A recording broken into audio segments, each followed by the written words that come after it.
ವೀಕ್ಷಕರೇ, ಮೂರನೇ T20 ಪಂದ್ಯದಲ್ಲಿ ಟೀಮ್ ಇಂಡಿಯಾ ತಂಡಕ್ಕೆ 23 ರನ್ಗಳ ರೋಚಕ ಗೆಲುವು ಸಿಕ್ಕಿದ್ದು. ಹಾಗೆ ವೀಕ್ಷಕರೇ, ಈ ಒಂದು ಪಂದ್ಯವನ್ನು ಗೆಲ್ಲುವುದರ ಮೂಲಕ ಭಾರತ ತಂಡವು ಈ ಒಂದು ಸರಣಿಯಲ್ಲಿ 2-1 ಅಂತರದಲ್ಲಿ ಮುನ್ನಡೆ ಪಡೆದುಕೊಂಡಿದೆ. ಇನ್ನು ವೀಕ್ಷಕರೇ, ಈ ಒಂದು ಪಂದ್ಯದಲ್ಲಿ ರವಿ ಬಿಷ್ಣೋಯಿ ಅತ್ಯುತ್ತಮವಾದ ಕ್ಯಾಚ್ ಹಿಡಿದಿದ್ದು. ಹಾಗೆ ವೀಕ್ಷಕರೇ, ಈ ಒಂದು ಕ್ಯಾಚ್ ಮೂಲಕ ಟೀಮ್ ಇಂಡಿಯಾ ತಂಡವು ಮ್ಯಾಚ್ ಗೆದ್ದಿದೆ ಎಂದು ಹೇಳಬಹುದು. ವೀಕ್ಷಕರೇ, ಈ ಒಂದು ಹೊಡೆದ ಅಪ್ಡೇಟ್ಸ್ ತಿಳಿದಕ್ಕಿಂತ ಮುಂಚಿತವಾಗಿ ರವಿ ಬಿಷ್ಣೋಯಿ ಅವರು ಹಿಡಿದ ಈ ಕ್ಯಾಚ್ ಪ್ರದರ್ಶನಕ್ಕೆ ದಯವಿಟ್ಟು ಆಗಲೇ ಬಿಡಗೊಂದು ಲೈಕ್ನ ಮಾಡಿ. ಹಾಗೆ ಕಾಮೆಂಟ್ ಬಾಕ್ಸ್ ಅಲ್ಲಿ ರವಿ ಬಿಷ್ಣೋಯಿ ಎಂದು ಟೈಪ್ ಮಾಡಿ. ವೀಕ್ಷಕರು, ಜಿಂಬಾಬ್ವೆ ವಿರುದ್ಧದ 5 T20 ಪಂದ್ಯಗಳ ಸರಣಿಯಲ್ಲಿ ಭಾರತ ತಂಡವು 2 ಪಂದ್ಯವನ್ನು ಗೆದ್ದುಕೊಂಡಿದೆ. ಹೌದು ವೀಕ್ಷಕರು, ಮೊದಲ T20 ಪಂದ್ಯದಲ್ಲಿ ಭಾರತ ತಂಡವು 13 ರನ್ಗಳ ಹೀನಾಯವಾಗಿ ಸೋಲುಕೊಂಡರೆ ದ್ವಿತೀಯ ಪಂದ್ಯದಲ್ಲಿ ಭರ್ಜರಿಗೆ ಕಂಬ್ಯಾಕ್ ಮಾಡಿತು. ಹೌದು ವೀಕ್ಷಕರೇ, ದ್ವಿತೀಯ ಪಂದ್ಯದಲ್ಲಿ 100 ರನ್ಗಳ ಗೆಲುವು ಸಾಧಿಸುವ ಮೂಲಕ ಈ ಒಂದು ಸರಣಿಯಲ್ಲಿ 1-1 ಅಂತರದ ಸಂಬಲ ಸಾಧಿಸಿತು.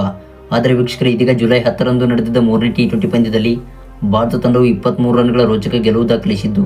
ಹಾಗೆ ವೀಕ್ಷಕರೇ, ಈ ಒಂದು ಸರಣಿಯಲ್ಲಿ 2-1 ಅಂತರದಿಂದ ಮುನ್ನಡೆ ಪಡೆದುಕೊಂಡಿದೆ.